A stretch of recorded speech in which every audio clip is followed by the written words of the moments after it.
بسم اللہ الرحمن الرحیم۔ السلام علیکم ویورز، اردو سٹوری پلس میں خوش آمدید۔ آج میں آپ کے لیے ایک اور سچی کہانی لے کر حاضر ہوئی ہوں۔ امید ہے کہ کہانی آپ کو ضرور پسند آئے گی۔ کہانی پسند آنے کی صورت میں اس ویڈیو کو لائک کیجیے اور اس طرح کی مزید کہانیاں سننے کے لیے ہمارے چینل اردو سٹوری پلس کو سبسکرائب کیجیے۔ ہم 4 بہن بھائی ہیں، 2 بہنیں اور 2 بھائی۔ میرے والد ایک نامور تاجر ہیں۔ چونکہ میں سب سے چھوٹی تھی، اسی لیے بچپن سے ہی وہ پیار اور سکون ملا ہے۔ نہ تو کسی چیز کی کوئی فکر ہوتی، نہ کام کرنے کی فکر۔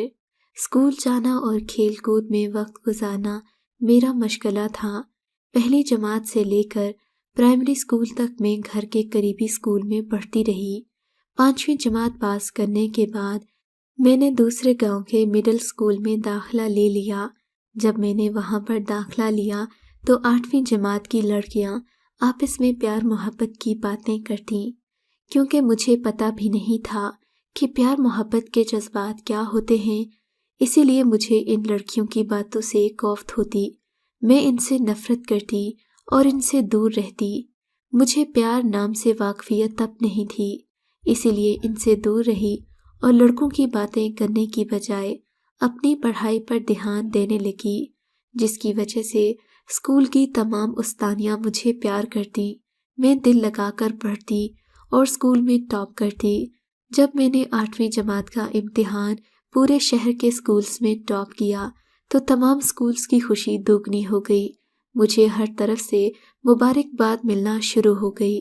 8ویں جماعت کا امتحان پاس کرنے کے بعد میں نے شہر کے ہائی اسکول میں داخلہ لیا۔ جب میں اسکول جاتی، میرا کزن واجد جو کہ اسکول میں پڑھتا تھا ہر وقت میرے پیچھے ہی رہتا۔ اسٹاپ پر بھی وہ میرا ہی انتظار کرتا اور اسکول سے واپسی پر میرے ہی بس میں سوار ہو جاتا اور مجھے دیکھتا رہتا۔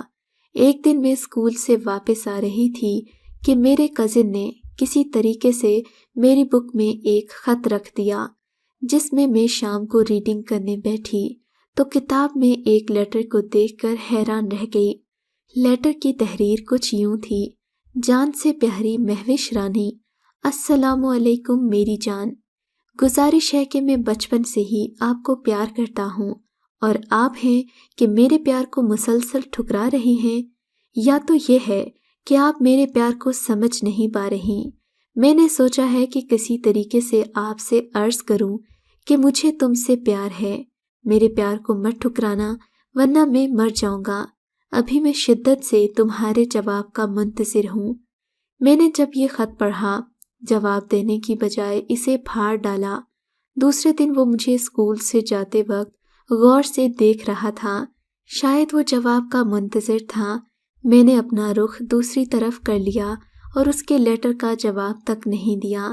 پھر ایک دن میں گھر میں اکیلی تھی تو وہ ہمارے گھر آیا، مجھ سے موبائل گانے سننے لگ گیا اور بار بار یہ گانا سنتا کہ قسمت والوں کو پیار کے بدلے پیار ملتا ہے۔ میں اپنے کمرے میں بیٹھی اس کے جانے کا انتظار کر رہی تھی۔ ادھر میں نے 9ویں بھی پاس کر لی تھی، اب 10ویں میں پڑھتی تھی۔ ایک دن شادی پہ گئی ہوئی تھی اور اپنی دوست کے ساتھ باتیں کر رہی تھی کہ ایک ویٹر بار بار مجھے دیکھ رہا تھا۔ میں ایک ہی نظر میں اسے دل دے بیٹھی۔ وہ مجھے دیکھ کر مسکراتا، کبھی میں مسکرا دیتی۔ اس نے ایک بچی کو اپنا نمبر لکھ کر مجھے بھیج دیا۔ میں نے وہ نمبر لے لیا اور جواب دینے کے لیے چھت پر چڑھ گئی۔ اپنا نمبر لکھ کر میں نے ویٹر کو دے دیا۔ پھر شام کو گھر آئی تو اس کی کال کا انتظار کرنے لگی۔ تھوڑی ہی دیر کے بعد فون پر اس کا نمبر جگمگانے لگا۔ میں نے فون ریسیو کیا تو اس نے مجھ سے بات کی۔ اس نے گہری آواز میں مجھے سلام کیا، بولا میں ساجد بول رہا ہوں۔ پہلے دن میں نے اسے اپنا نام بتایا، ہم نے صرف اپنا تعارف ہی کروایا اور پھر تھوڑی دیر بات چیت کر کے یہ کال ختم کر دی۔ جیسے جیسے دن گزرتے گئے ہماری باتیں بڑھتی گئیں۔ میں دن رات ساجد سے فون پر باتیں کرتی اور وہ میرے حسن کی تعریفیں کرتا۔ اس کی باتیں سن کر مجھے لگتا جیسے میں ہواؤں میں اڑ رہی ہوں۔ اب میں اسکول میں بھی ان لڑکیوں کے ساتھ بیٹھ جاتی تھی جن کے ساتھ بیٹھنا پہلے اپنی توہین سمجھتی تھی